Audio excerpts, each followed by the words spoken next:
4 days after being buried, a dead boy returns home and brings a nightmare with him. The film is set in Buenos Aires, Argentina, and follows a woman named Clara who lives with her husband, Juan.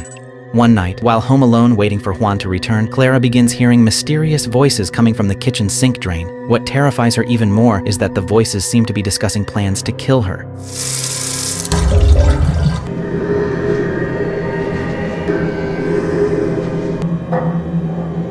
Disturbed by what she hears and too frightened to remain in the kitchen, Clara eventually gives up on preparing dinner. When Juan finally arrives home, Clara immediately tells him about the strange incident. However, when Juan checks the sink drain himself, he hears nothing and assumes it is probably just a harmless sound coming from the pipes or something equally ordinary. Even so, Clara cannot shake the feeling that something is terribly wrong. At around 5 o'clock the following morning, while Clara is in the bathroom, Juan is awakened by a series of loud bangs repeatedly striking the wall of their house. No son hora de ponerse a golpear!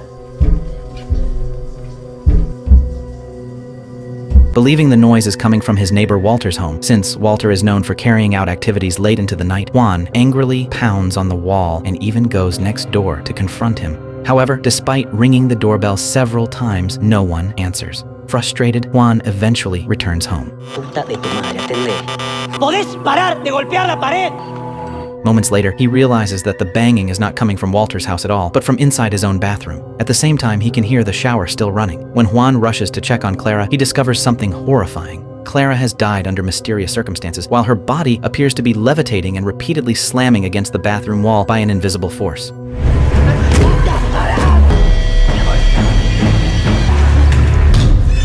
Following the incident, Juan is approached by 3 paranormal investigators named Giano, Mora, and Rosentak. The 3 of them are convinced that Juan is not responsible for his wife's death. They even show him an old case from the United States dating back to 1998 that bears a striking resemblance to Clara's death. As they continue questioning him, Juan recalls something unusual. For the past 2 weeks, Walter, who lives next door, has often been heard carrying out activities inside his house at strange hours, especially during the early morning when the entire neighborhood is asleep. At this point, the story shifts back several weeks before Clara's death and focuses on Walter. Lately, Walter has been experiencing a series of bizarre events inside his home.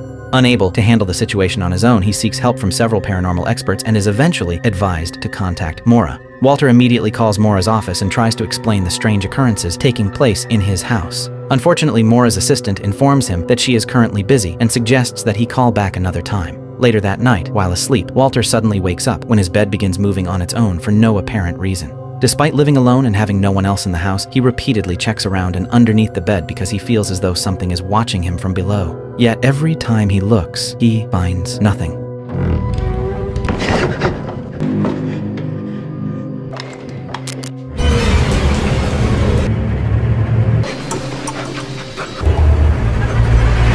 The following morning, Walter wakes up to find his house completely trashed. Various objects have been moved and scattered around without any logical explanation. As the strange incidents continue to escalate, Walter contacts Mora once again. However, her assistant refuses to help, explaining that Mora does not investigate cases without clear evidence. As a result, Walter decides to set up a camera in his bedroom in the hope of capturing whatever has been happening during the night. Meanwhile, Juan visits Walter to complain about a crack that has started forming in the wall of his house. He also mentions the strange noises that frequently come from Walter's home during the early hours of the morning. However, Walter does not reveal what is truly happening and simply claims that he is renovating his house. That same night, after setting up the camera and aiming it toward his bed, another strange event occurs. The bedroom lights suddenly go out, the camera tripod falls over by itself, and Walter notices a shadow appearing on one of the walls.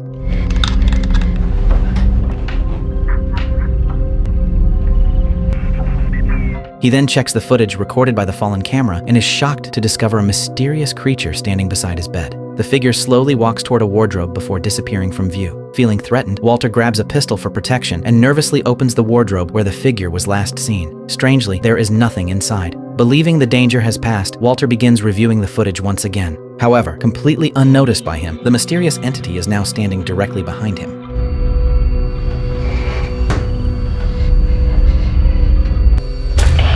The following morning, a young boy named John, who lives in the neighborhood, goes to Walter's house to drink water from the faucet in Walter's yard. However, Walter scolds him and tells him to leave. As John slowly backs away, he fails to notice a bus passing behind him and is struck in a fatal accident, dying instantly.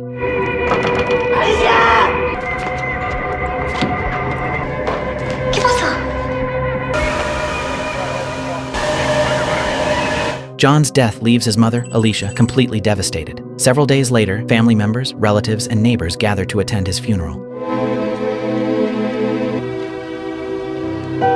However, 4 days after the burial, something far stranger begins to happen. One night, Alicia discovers muddy footprints leading from outside her house all the way inside. Sensing that something is terribly wrong, Funes, a police officer and Alicia's former boyfriend, asks Jano, a former forensic investigator with experience handling unusual cases, for help. Upon arriving, Jano is immediately shocked by what he finds. Based on the severe damage to John's fingers and various clues around the house, he concludes that John's corpse may have dug its way out of the grave over the course of several days before somehow returning home. In other words, the body that should have remained buried had somehow escaped its grave and made its way back to the house.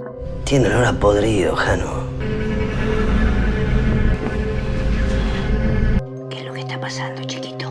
Realizing how impossible and dangerous the situation is, Jano advises that John's body should be buried again before the matter spreads any further. According to him, no legal procedure could reasonably explain such an event. If word got out, Alicia could easily be labeled mentally unstable and face even greater problems. For that reason, before moving the body, Jano asks Funes to give Alicia a sedative so she will not witness the process. Varios años.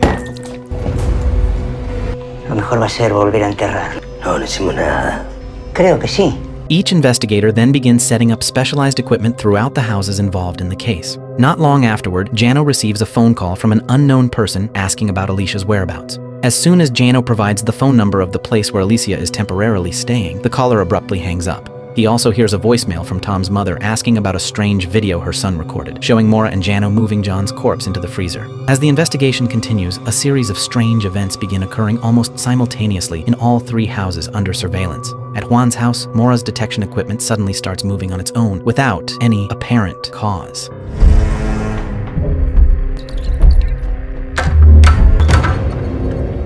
Meanwhile, at Walter's house, Rosenstock and Funes encounter something equally disturbing. Several pieces of cutlery are hanging beneath a cabinet, as if they are being held in place by an incredibly powerful magnetic force. Before they can even process what is happening, a knife suddenly moves on its own and stabs Rosenstock in the hand. Aquí adentro.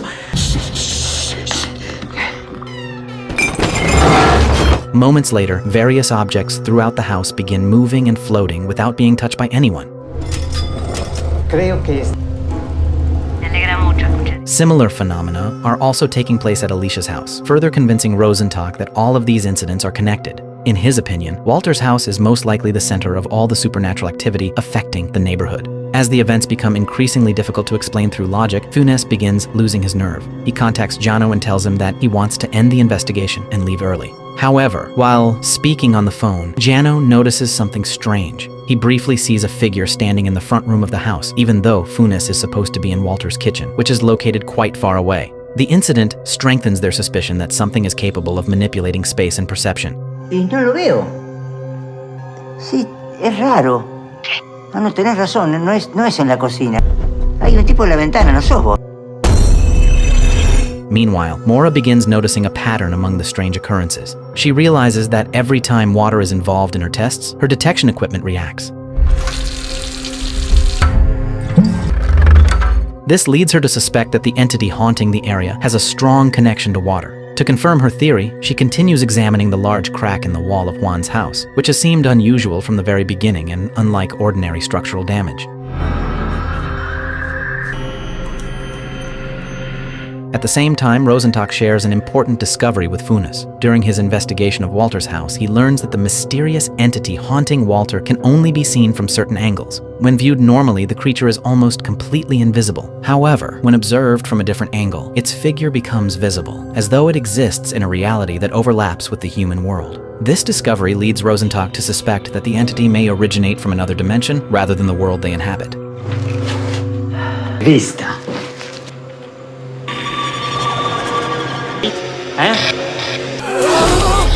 This discovery terrifies Funes even further, prompting him to leave Walter's house and head to Alicia's home to find Jano. However, when he arrives, Jano is nowhere to be found. The house is in disarray, with shattered glass scattered throughout several rooms. Amid the unsettling atmosphere, Funes hears faint screams coming from inside a cabinet. As he searches for the source of the sound, he comes across something horrifying. Jano's body appears to be trapped inside the cabinet in a way that makes absolutely no sense. Even stranger, Jano cannot be seen when the cabinet is opened from the normal side. Funes only discovers him after breaking through another section of the cabinet and viewing it from a different angle. It is as though Jano is no longer fully present in the same world as everyone else. The bizarre sight leads Funes to believe that Jano has somehow been pulled into another space connected to the strange phenomenon affecting the neighborhood. At the very same time, Mora discovers Walter trapped behind the crack in the wall of Juan's house. Escucha.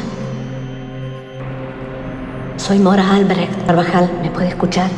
His condition is remarkably similar to Jano's, as if both men are stuck somewhere between the human world and another dimension. Not long afterward, Funes finds Mora and tells her everything he has just witnessed. Realizing that the situation has become far too dangerous, Mora attempts to contact Rosenstock and convince him to suspend the investigation temporarily. However, he never responds. Mora then begins explaining a theory she has been developing. According to her, the entities they are dealing with are not ghosts in the traditional sense, but beings that originate from another dimension. Her theory also supports Rosenstock's suspicion that Walter's house is the focal point of the entire phenomenon. Mora believes there is some kind of dimensional breach or crack that allows these entities to cross into the human world. She further explains that water appears to be their primary means of transportation, communication, reproduction, and even influence over human beings. This could explain why so many of the strange events in the neighborhood seem to have a connection to water. Mora even suspects that what happened to John was not a coincidence, considering that shortly before his death, he drank water from the faucet located in Walter's yard. According to Mora, because these entities originate from a different dimension, they cannot always be seen through normal means. They are only visible from certain angles, as if their existence lies between two overlapping realities. Mora also believes that the very structure of their bodies may be completely different from anything found in the human world. However, before she can elaborate further, something horrifying suddenly happens. Her body is violently pulled into the crack in the wall. The entire event occurs so quickly that Funes can do nothing but watch in shock. The experience is so terrifying that Funes suffers a heart attack, although he fortunately survives. While trying to calm himself down, he fails to notice a strange creature slowly emerging from the opening in the wall. At the same time, Rosenstock appears to be experiencing something equally horrifying. While still inside Walter's house, he sees a door behind him slowly open on its own, followed by the appearance of a mysterious figure emerging from the darkness. After recovering slightly, Funes attempts to contact someone for help, but his efforts fail when he realizes his phone battery is dead. Not long afterward, various pieces of furniture throughout the house begin moving on their own, as though being pulled by an unseen force toward the massive crack in the wall, which has now expanded into a large opening. The phenomenon lasts only a short time before the mysterious creature vanishes once again without leaving any trace behind. Not long later, Alicia arrives to meet Funes. After watching Tom's video recording showing Mora and Jano moving John's corpse into a freezer, Alicia becomes convinced that Funes and the investigators have been hiding something from her. Funes tries to explain that everything they did was meant to protect her and prevent the situation from becoming even worse. However, in the middle of the chaos, Funes begs Alicia to take him to the hospital because he is still struggling to breathe after suffering the heart attack. But as he approaches her car, he is shocked by what he finds. Sitting in the backseat is John's corpse. Somehow, Alicia has dug up her son's grave and brought his body with her. Realizing that the situation has become completely irrational, Funes immediately gets into his own car and decides to leave. The sight terrifies him, causing him to drive away as quickly as possible. After stopping in an isolated area to calm himself down, Funes is contacted over his police radio by a fellow officer who reports that he is at Alicia's house. Earlier that day, Alicia had apparently gone to the police station demanding to see Funes. Unable to reach him, the officer decided to visit her home to make sure everything was all right. Upon hearing this, Funes immediately warns him to leave the area before it is too late. Before ending the call, however, the officer mentions seeing Jano wandering around the property while behaving very strangely. After everything he has witnessed throughout the night, Funes becomes convinced that something terrible is happening to everyone involved in the investigation. Juan explains that the three researchers had indeed visited him to investigate Clara's death and had shown him evidence connected to the case. The officers then begin asking about Funes. Juan states that the last time he saw him was at John's funeral alongside Alicia. According to the police investigation, Funes is believed to be responsible for the fires that destroyed the homes of Juan, Walter, and Alicia. Even after a full year has passed, Funes remains missing and is officially considered a fugitive. However, just as the interrogation is about to end, Juan suddenly looks toward the doorway behind the officers and says that Rosenstock is standing there. What makes the moment even more disturbing is that Juan claims Rosenstock's face appears badly burned. Strangely, no one else in the room can see him. A few seconds later, a chair begins sliding across the room on its own before suddenly being thrown toward them. Rosenstock's appearance at the end of the film seems to suggest that the horrifying events that plagued the neighborhood have not truly come to an end. Even though the houses believed to be at the center of the phenomenon have been destroyed by fire, the mystery behind the terror still leaves many unanswered questions. And with that, the story comes to an end.